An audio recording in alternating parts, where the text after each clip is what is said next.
Hello প্রিয় বন্ধুরা, কেমন আছেন সবাই? আশা করছি সবাই ভালোই আছেন। আজ আমি একটা নতুন ধরনের রেসিপি করে দেখাবো। এটা আমার নিজের তৈরি করা। আমি আজকে করে দেখাবো ডিম দিয়ে, সবজি দিয়ে, একটা ডাল দিয়ে খিচুড়ি।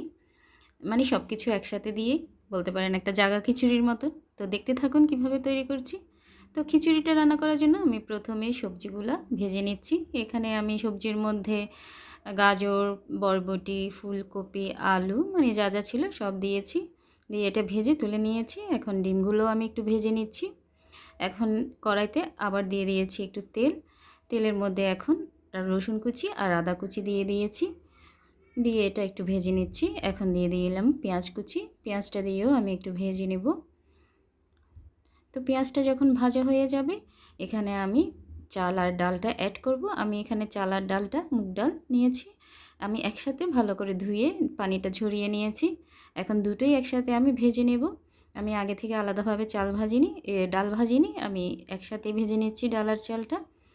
এটা যখন ভাজা হয়ে যাবে, এখানে একটু দিয়ে দিয়েছি হলুদের গুঁড়ো। দিয়ে আবার একটু ভালো করে মিশিয়ে নিচ্ছি এটা। এখন আমি এখানে অ্যাড করব একটু বিরিয়ানি মশলা। তো বিরিয়ানি মশলা না থাকলে আপনি আপনারা অন্যান্য মশলা যেগুলো রান্নায় ইউজ করেন, রেগুলার মশলা সেগুলো দিতে পারেন। তো আমার কাছে ছিল তাই বিরিয়ানি মশলাটাই আমি দিয়েছি। দিয়ে আবার এটা একটু ভালো করে ভেজে নিয়েছি যাতে মশলার গন্ধটা চলে যায়। এখন এখানে আমি পানি অ্যাড করে দিলাম। এখানে খেয়াল রাখতে হবে চাল আর ডালের দ্বিগুণ পরিমাণ পানি দিতে হবে।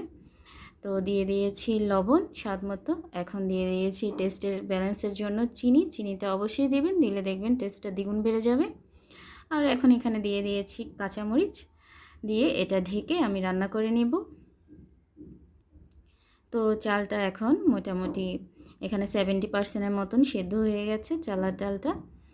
এখন এখানে আমি ডিম আর সবজি ভেজে রাখা সবজিগুলো অ্যাড করে দেব।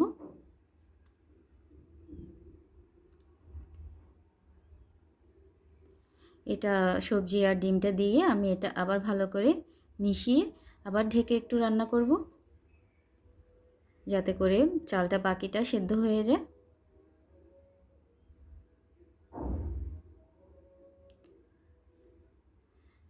এখন চালটা পুরোপুরি ফুটে গেছে।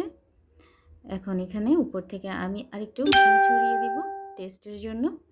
টেস্ট মানে ঘিটা দিলে একটা ভালো ফ্লেভার আসে, খেতে ভালো লাগে।